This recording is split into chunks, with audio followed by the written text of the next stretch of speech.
Pocas personas amaron tanto a la categoría reina como lo hizo Sir Frank Williams, un hombre que nos deja un legado enorme cargado de éxitos pero también de fracasos. Frank fue uno de los últimos garajistas, como Enzo les llamaba despectivamente, ya que construían sus autos en pequeños garages y no en grandes instalaciones. Y a pesar de esto, logró formar uno de los equipos más exitosos en la historia de Fórmula 1. Por ello es que vamos a recordar su imborrable paso por Fórmula 1 en la historia de Sir Frank Williams. Frank nació el 16 de abril de 1942 y la vida lo envió a estudiar a Escocia en la década del 50, donde se enamoró de los autos cuando un amigo le dejó dar un par de vueltas en su Jaguar XK150. Frank trabajó como mecánico y ocasionalmente como piloto, pero también era vendedor puerta a puerta de alimentos. Con el dinero que logró ahorrar con estas actividades, fundaría Frank Williams Racing Cars en 1966, el que fue su primer equipo. Con esta nueva escudería, Frank se dedicó a Fórmula 3 y Fórmula 2, conociendo que una persona clave en su ascenso a la Fórmula 1, el piloto británico Piers Courage. El dúo participó en estas categorías inferiores adquiriendo un chasis Brabham. Dentro de sus participaciones, la temporada 68 fue bastante exitosa, por lo que Frank compró otro chasis Brabham para ingresar en 1969 a la Fórmula 1. Pero curiosamente, a quien no le hizo nada de gracia esta compra fue al propio Jack Brabham, quien pensó que Frank iba a usar este chasis para competir en otra categoría. Su primer año en Fórmula 1 fue un rotundo éxito, ya que Piers Courage logró 2 podios, finalizando segundo en Mónaco y en Estados Unidos. Esto atrajo la atención de Alejandro de Tomaso, construyendo un chasis que diseñó Gianpaolo Dallara para la temporada 1970. Pero lamentablemente aquel año se transformó en una pesadilla. El auto era poco competitivo y no finalizó una sola carrera. Y para el quinto Gran Premio en Países Bajos, el auto de Courage se volcó e incendió, y lamentablemente el británico perdió la vida. Frank no solo había perdido a su piloto estrella, sino que también a su mejor amigo. Pero a pesar de la tragedia, el equipo continuó compitiendo, aunque no lograron resultados. Brian Redman tomó el volante en Gran Bretaña y Alemania, donde por cierto no se pudo clasificar, y Tim Schenken pilotó los últimos 4 GPs de la temporada, finalizando así su alianza con De Tomaso. Para 1971 Frank estaba corto de dinero, prácticamente se anotaba carrera a carrera porque no tenía fondos para asegurarse toda la temporada. Compraría un chasis March 701 que luego cambió por un 711, dándole el volante a Henry Pescarolo. Si bien el francés no logró podios, sí consiguió una 4ª posición en Gran Bretaña y una 6ª en Austria, lo que le permitió a Frank conseguir el auspicio de Motul, quien le entregó el dinero suficiente para comprar un chasis March 721 para Pescarolo. Pero más curioso fue el auspicio de la compañía italiana juguetera Politoys, solo que ellos no querían que Frank comprara otro chasis, sino que lo diseñaran, naciendo de esta manera el Politoys FX3, que debutó en el Gran Premio de Gran Bretaña, donde Pescarolo lo destruyó por completo. Pescarolo tuvo que volver a pilotar el 721 mientras reconstruían el FX3, el que apareció por última vez en Fórmula 1 en manos de Chris Amon en la Victory Race en Brands Hatch, donde se clasificó 20º y se retiró por una falla de motor. Ante tal fracaso, Motul y Politoys dejaron solo a Frank, quien milagrosamente logró una alianza con Marlboro junto al de la automotriz italiana Iso Revolta. Naciendo de esta manera, Iso Marlboro. Frank ordenó transformar el FX3 en el FX3P, fichando a Howden Gantley y a Nani Gali como pilotos. Pero lamentablemente la temporada fue un fracaso tras otro, y es que las carreras que lograban finalizar siempre eran a 5 o 6 vueltas del resto del pelotón. Por ello se construyó otro chasis, el Iso Marlboro IR, que luego fue conocido como el Williams FW. Aquel 1973, Frank puso al volante un sinfín de pilotos en el segundo asiento, ya que Gali se lesionó en una carrera de Sport Cars. Lograrían solo 2 puntos por una 6ª posición de Guy van Lennep en Países Bajos y una 6ª de Ganley en Canadá, que por cierto pensó que había ganado la carrera en una historia que contaré en otro video.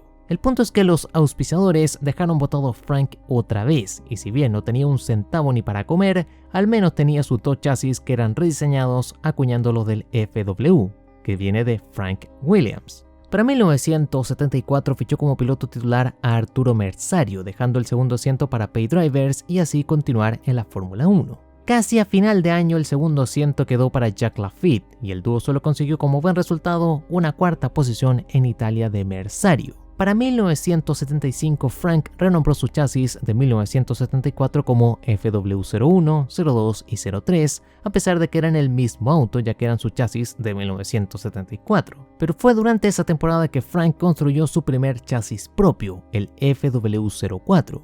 Pero Frank no la estaba pasando nada bien, estaba prácticamente en quiebra. Tan mal estaba de dinero que usaba cabinas telefónicas para agendar sus reuniones de negocios. Por eso Merzario dejó el equipo y el segundo asiento lo usaron 8 pilotos de pago durante la temporada. Al menos tuvo una gran alegría cuando Laffite finalizó segundo en el Gran Premio de Alemania en 1975. Y más importante, fue durante esta época que Frank probablemente hizo uno de sus fichajes más importantes en toda su vida, el de un joven ingeniero llamado Patrick Head. Literalmente, esa segunda posición en Alemania salvó al equipo de la quiebra, en lo que pudo ser la retirada de Frank Williams de Fórmula 1 para siempre. Pero entonces llegó 1976. Frank no tenía dinero para competir y necesitaba de un auspiciador. Así fue como dio con el multimillonario canadiense Walter Wolf, que le compró el 60% de Frank Williams Racing Cars, transformándolo en el equipo Wolf Williams Racing. Esto significaba que Frank ya no era el dueño del equipo, pero sí el jefe del mismo. Wolf además compró todos los bienes del equipo Hesketh que recientemente había colapsado. No solo tenía los chasis del equipo Hesketh, sino que también sus instalaciones, y tomaron el Hesketh 308C para renombrarlo en el Wolf Williams FW04. Con Jackie Ickx y Michel Leclerc al volante no lograron un solo punto, fallando en las clasificaciones entre grandes premios. Para Alemania solo tenían un piloto, Arturo Merzario, que retornó para retirarse en los 7 grandes premios en los que pilotó. Era otro gran fracaso para Frank Williams y Walter Wolf, sin confiar en él, decidió reestructurar todo el equipo, sacando a Frank de sus labores. Wolf le compraría el 40% restante a Frank, quien dejó la escudería junto con Patrick Head para formar un tal Williams Grand Prix que tal vez te suene más. Si bien el equipo Williams es uno de los más laureados en la historia de Fórmula 1, sus inicios fueron complicados. El 77 debutaron recién en el Gran Premio de España con el piloto belga Patrick Neveu, quien pilotó un March 761 donde no lograron un solo punto. Para 1978 ya tenían el FW06 que pilotó Alan Jones, logrando el primer podio para la escuadra de Frank Williams en el Gran Premio de Estados Unidos. Para la siguiente temporada, Clay Regazzoni se unió al equipo, logrando en Gran Bretaña la primera victoria para Frank Williams, que finalizó segundo en constructores. En 1980, con Jones y Reutemann como dúo de pilotos, lograron el primer campeonato de constructores, así como el primero de pilotos, que se quedó en manos de Jones. Título de constructores que repitieron en 1981, pero no el de pilotos, que quedó en manos de Nelson Piquet, luego del gran conflicto entre Reutemann y Jones versus prácticamente todo Williams, luego de ignorar las órdenes de equipo en el Gran Premio de Brasil 81. Y en 1982, Keke Rosberg se quedaría con el título de pilotos en una temporada que pasó absolutamente de todo. Frank finalmente estaba en la cima del mundo formulero, pero la vida le dio otro duro golpe. Frank sufriría un grave incidente automovilístico el 8 de marzo de 1986 en Francia. Todo ocurrió cuando Williams salía de Paul Ricard luego de observar las pruebas del Williams FW11. Frank estuvo a punto de perder la vida, pero milagrosamente sobrevivió, aunque el costo fue usar una silla de ruedas para siempre, necesitando de cuidados constantes. Y si bien pudo observar cómo su equipo se posicionó como uno de los más dominantes al lograr título tras título con su dominio tecnológico a inicios de los 90, otro duro golpe llegó a su vida cuando Ayrton Senna perdió la vida en Imola en 1994. Y es que aparte de la pérdida emocional, Frank fue acusado y recibió cargos de homicidio involuntario en Italia. Pero al final tanto Frank como el equipo Williams salió indemne de todos los juicios en Italia. Y desde 1995, Frank tomó la decisión de poner el logo de Ayrton Senna en todos sus monoplazas hasta que dejó la Fórmula 1 en 2012.